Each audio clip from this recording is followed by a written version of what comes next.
Our friend Chap Petersen.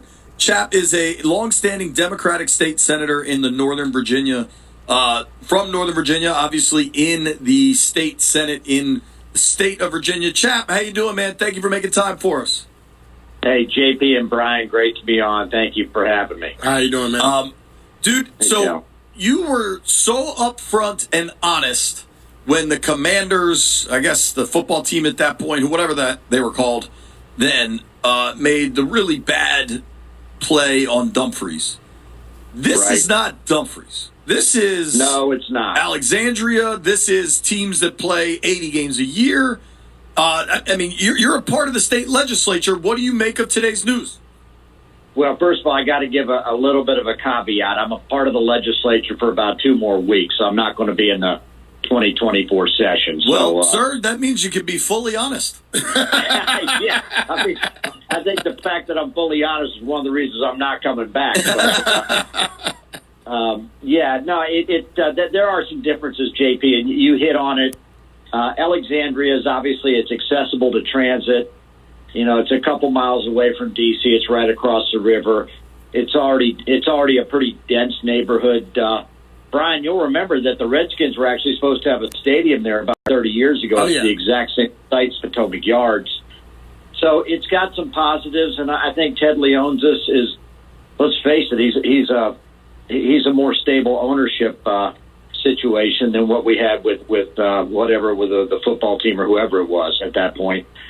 So that's all a positive. I think, you know, if I was to look in a more critical way, anytime you see these deals, you have to ask yourself, okay, there's bonds that are going to be issued. They're going to use the state authority to issue bonds.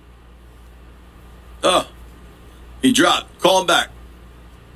Chap has really good information, specifically about where the money's going to come from.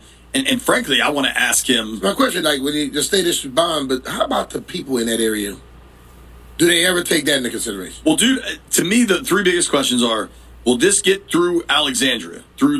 That's probably him calling on line 1, Chris. Will this get through Alexandria? Because they were able to shoot down the Skins Stadium so many years ago. Will this get through Richmond? And then what does the casino have to do with it? Chat, we got you back? I'm back. I'm back. Can you hear me? Yeah, we got you. Thank you for making the time for us. I know this kind of last minute, and I appreciate you responding to me. I know your time is short here, so if you want to finish explaining the bonds, cool, but I got a couple questions I got to ask you.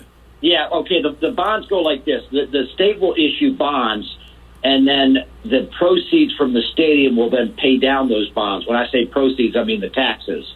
And the question is, the taxes would normally be remitted to the state and would be the property of the state taxpayer. So you do have an issue of taxpayer money being used to finance what is a project to benefit, you know, a private company. So that's an issue. I don't know the details, so I'm not going to bash it too hard, but that's just something to put an eye on. What else you got? So I see 2, maybe one's bigger than the other, but hurdles to this thing.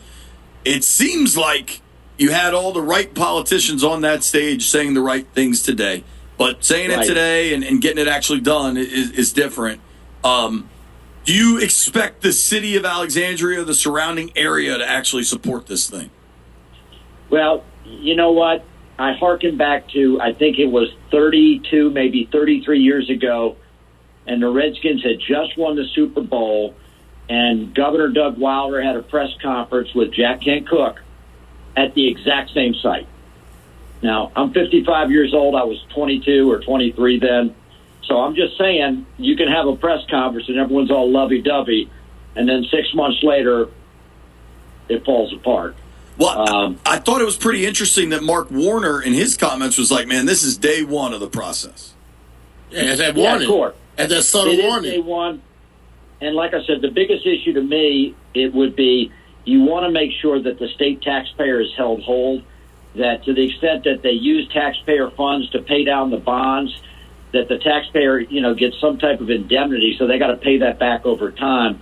I wouldn't want the taxpayer to be contributing money to a facility that's going to be privately owned, unless it's a loan that's going to get paid back. And that, to me, I'd be pretty firm on, because, again, when I expand my business, no one's giving me a loan to do that and then saying, oh, you know, go ahead and keep it. So anyways, yeah. talking with Virginia State Senator Chap Petersen here. Sounds like you'll be out of office before this thing gets to the legislature. Right. Would you support this? Wow. I would say I'd be undecided. Again, I'd have to look at the details. Like I said, I'd almost certainly want to scrutinize it in terms of making sure that the taxpayer is indemnified, that they're held whole, and that the private company, which in this case would be Ted Leonsis, at the end of the day, if it's a privately owned building, if it's a privately owned property, he's got to pay for it. Now, he can get a loan. We could float bonds for it. But at the end of the day, he's responsible for it. That would be my concern as a public official. And makes sense to me. Put on your, what was that hat Johnny Carson used to wear? I've always heard about when he was predicting the future. Karnak the Magnificent. Karnak, thank you. Put your Karnak hat on. Do you think this thing gets through Richmond? You know, since I'm not there and I'm not lobbying, I think it will, but it's going to be a horse trading thing. It depends on if the governor wants it bad enough. The Democrats say, okay, we'll give this to you, but we're going to want something in return.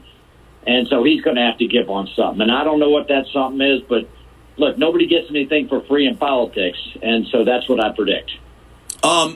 Lastly, to me, and this is just my speculation, I find it hard to believe they're going to build this huge entertainment area and gambling not have something to do with it. What is... I know that there are casinos in the state of Virginia. I also know there are none up here. I don't think even Richmond has one. Richmond's turned it down, yep. Okay, what is the procedure to get a casino, not sports betting, but a straight-up casino into Northern Virginia, and do you think that will happen? Okay, the short answer is I do not, and here's why. The state law currently requires or caps their 5 sites. 5 cities can have casinos. Right now, 4 of them do: Danville, Portsmouth, Norfolk, and Bristol. So there's a 5th city that could be added. Richmond's turned it down twice, and Petersburg will probably apply to be the 5th city. In order to be a qualifying city, you have to be an economically distressed community under state law. Northern Virginia is not going to qualify. Never. So unless they go back and change that state law, you're not going to see a casino there. All right. Well, that explains it. I'm not qualified. I'm just saying that's how it is. I don't see that. No, that makes sense, man. It's not going to be...